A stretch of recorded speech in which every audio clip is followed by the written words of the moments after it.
Hey y'all, Kevin here, and this is Pure Reviews, where I review all kinds of products. So if you are new to the channel, be sure to hit that subscribe button. And in particular, if you find this video useful or helpful, be sure to hit that like button before you go. Maybe even leave a comment that simply says thanks. Really helps out the channel a ton, and I greatly appreciate it. So today's product is available on Amazon. I've included a link in the description, and I'll take you directly to the product page where you can see the current price point, see if it's on sale, all that lovely information. But what is it? So today's product I want to share with you is a remote control page turner for your Kindle. You may be sitting there saying, why would I need that? Believe it or not, there's going to be a lot of great situations. Let's say it is a cold night like it is right here where I live, and you're all snuggled up under the sheets and covers, and you don't want your hands getting cold because you've propped your Kindle up on a pillow and now your hands are under there, and all you have to do is press a button to turn the page. So it's very, very useful. You can also use it for things like taking photos and stuff like that, but it's designed for e-readers and turning over. So this was sent over by a company called Cuarko. This is the little box that it's gonna come in. Very easy to use. It does come with a user manual, but we're gonna go over all the features right here. Now it does include this little kind of felt bag here to store it in so you don't lose everything. I just keep mine in my nightstand drawer because typically when I read, it's right at bedtime. Now they do include a nice long USB to USB Type-C cable to charge up. So the Kindle e-reader part itself, the clicker and the remote, both have built-in rechargeable batteries. So you just simply use the cable to charge them up. You don't ever have to worry about swapping out batteries. It has built into it. And the battery life on these are quite long. The standby is multiple days, easily over a month.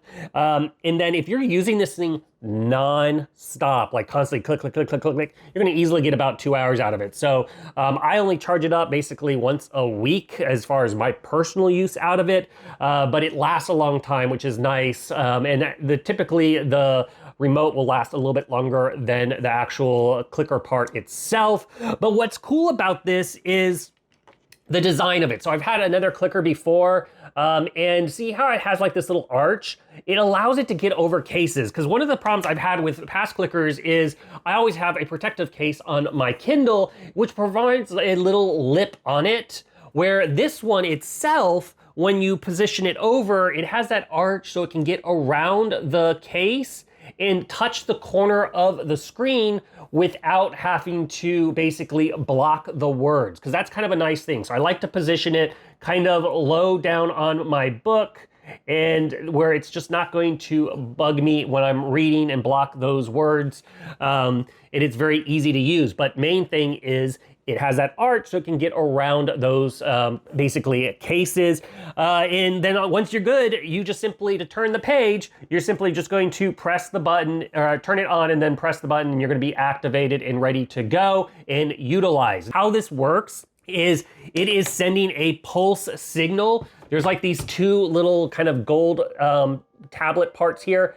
That's sending a little pulse. And basically that little pulse is acting as like an equivalent of a finger touch. Now the pad itself is also made of a nice soft material, so you don't have to worry about this scratching your screen or causing an imprint or anything like that. It's very gentle on the screen. It is only one directional though, so you can only go forward. So if you press the button twice or something like that, you're gonna have to pull that hand out of the nice warm blankets and then hit the back button, because it's basically acting like a single finger. And it's gonna work on all your pretty much modern day Kindles. Some of the old ones it doesn't work on if you had to do the swiping, because it doesn't do the swiping, it's just that pulse. So as long as your Kindle or whatever device you're utilizing, it can just use a single fingerprint touch to activate, then you can utilize it. Like I said, it can also be utilized on, for example, cell phones. If you want to put it over the shutter button and use this as a remote video or camera, you can do that as well. And as you can see, it's not very large at all. When you're not utilizing it, it does have an auto off after 15 minutes. So you don't have to worry about hitting the power button or anything and turning it off. It will turn off on itself by 15 minutes. But obviously, if you want to conserve that battery life, you can just turn it off yourself. But overall, it is a great little device. Believe it or not, it's one of those things that I'm like, oh, I didn't know if I really need it. And it's really kind of cool to utilize. So if you are in the market and you're looking for a great little clicker for your e-reader, I think this one is totally worth checking out. If there is something that I haven't quite covered that you're a little curious about, feel free to hit me up in the comment section. I do respond to those. That is it till the next video. You guys, take it easy. Later. Congrats, you made it to the end of the video. Thank you very much. Greatly appreciated for the support. Be sure to hit that like button on the video. It really, really does help out. And if you have not subscribed yet, go ahead and hit that subscribe button and hit the notification bell if you want to get notified when new videos come out on this channel.